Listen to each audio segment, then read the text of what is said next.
How we doing, guys? And it's finished. Arsenal 2, Manchester United 3. Yeah, I am actually saying that. Arsenal 2, Manchester United 3. Where on earth do I start with that game? That was spineless. That was cowardly.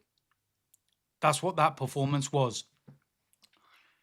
I wouldn't mind losing a game or even Manchester United scoring 3 goals if they were considerably better than us. And they played an unbelievable game and fully deserved to do that. But we gifted them the game. They didn't do anything in terms of controlling or dictating the game. They scored 2 worldies. And then we gifted them the first goal when we've got everything where we want it. For the first 30 minutes, it was complete and utter domination. They didn't do a thing. We score, and then we shat the bed. And before they equalised, I was sitting there thinking, what is going on with us? We're misplacing passes, we look nervous, we're on the ropes. It's like, where on earth has this come from? Because for 30 minutes, there was nothing. I wasn't worried in any way. It was easy. And then I thought, okay, they get the goal. An absolute gift. What Zubimendi is doing, I do not know. But we get in at half-time. Cool. Let's get in at half-time and let's sort this out. And again, it's another second-half performance where we just lack ideas. We lack a spark, a fight. And it was cowardly. And then the first of the 2 worldies that Manchester United score. And I've briefly had a look at this incident and whether it's handball or not. And you're not going to get that. Or what I would say is that it's probably one of them decisions where one week a referee would give handball and one week they don't give handball. The lack of consistency. But it is what it is. It's not a clear-cut handball. It's not something that you're going to go, oh, okay. I've also seen the handball from Harry Maguire from the Moreno shot. And the one thing I'm going to say is very clear. For 3 years, we've had to listen to Liverpool fans and every other fan of every other club around the world tell us that the Martin Odegaard handball against Liverpool was a penalty. Didn't matter that he slipped and he was falling and he had to put his hand out to break his fall.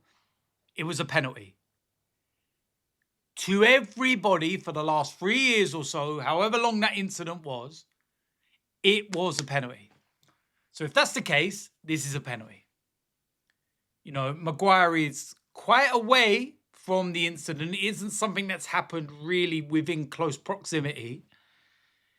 And he's made his body bigger for a shot. There you go.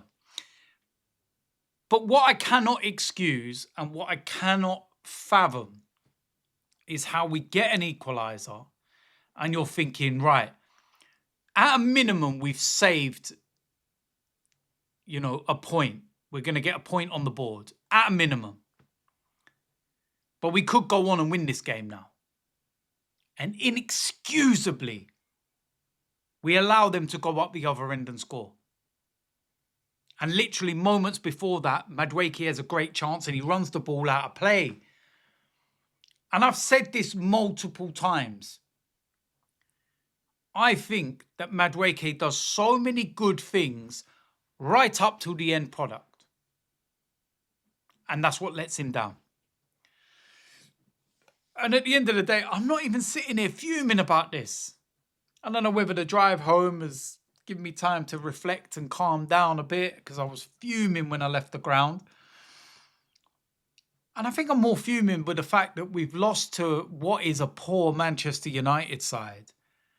You know, they played very well against Man City last week and fully deserved the victory they got. But today I look at that and I just think, how on earth have they scored 3 goals and won this game when they didn't do anything to deserve it? They were just clinical and just scored 2 worldies, and we gifted them one. And when you get 1-0 ahead, settle things down. You've got them where you want them. They now have to come out from this low block that they set up in. Plays into our hands. Whilst I remember, actually, talk about another incident, was Martinez on Jesus. I guess it's okay to punch someone in the head in the box now. Take a swing at them. And VAR not bother getting involved. Cool. All right, cool. Maybe Gabriel and that are allowed to punch someone in the head next week and it's fine. Cool. But yeah, listen, at the end of the day, no one said this was going to be easy, did they? I think our saving grace is that everybody else has been absolutely crap over the last month or so as well. And yeah, and whilst the league goes down from 7 to 4, you look at the games coming up as well and you're thinking, all right, let's get back on the bike and go again, so to speak. And let's see what Villa and Man City do. And Man City's next 2 games are away to Spurs and away to Liverpool. So they're going to be tough games. We get a nice rest in midweek because we've already done our job in the Champions League, while Man City has to go all out. And, you know, Villa have got Thursday night football to contend with. So look, listen, at the end of the day, I'm gutted about it, but it's not the end of the world. That's the way I'm trying to look at it. I'm more annoyed that we have to sit and listen to Manchester United fans on social media. The annoying, just this. You're still crap. You're still a poor team. Okay, well done. Now go win another 3 games and get that poor lad a haircut. Do you know what I mean? It's just like so frustrating. So frustrating. And I hope now it wakes us up. I hope something flicks inside the brain. And Martin Odegaard shouldn't be anywhere near this starting 11 right now. And the performances he's putting in. And yeah, it's just... It's very hard to take anything out of that. Just feel a little flat. But not the end of the world. Still 4 points clear. And like I said, I think there's going to be a lot of twists and turns as we go along. And look, at the end of the day, we can still finish the season on over 90 points. I don't know how much it is off the top of my head, but it's over 90 points. And I think that's enough to win you the league. But I think other teams are going to drop points along the way as well. I think Man City are going to lose more games, and so are Aston Villa. And we've just got to be better than them. Because the last 3 games, it hasn't been good enough. It hasn't been. It's 2 points out of 9, and that's not good enough. So let's just hope this is a little blip and we can move on and, you know, move forward. But it won't be easy. We've got Leeds away next, and that's going to be a tough one at Ellen Road. So, yeah, listen, we've got to go about our business. We've got to dust ourselves off and, yeah, just try and go again. But that's, yeah, that's a kick in the nuts. That's a bit dejecting, that one. But it is what it is. Football, highs and lows. That's why we love it.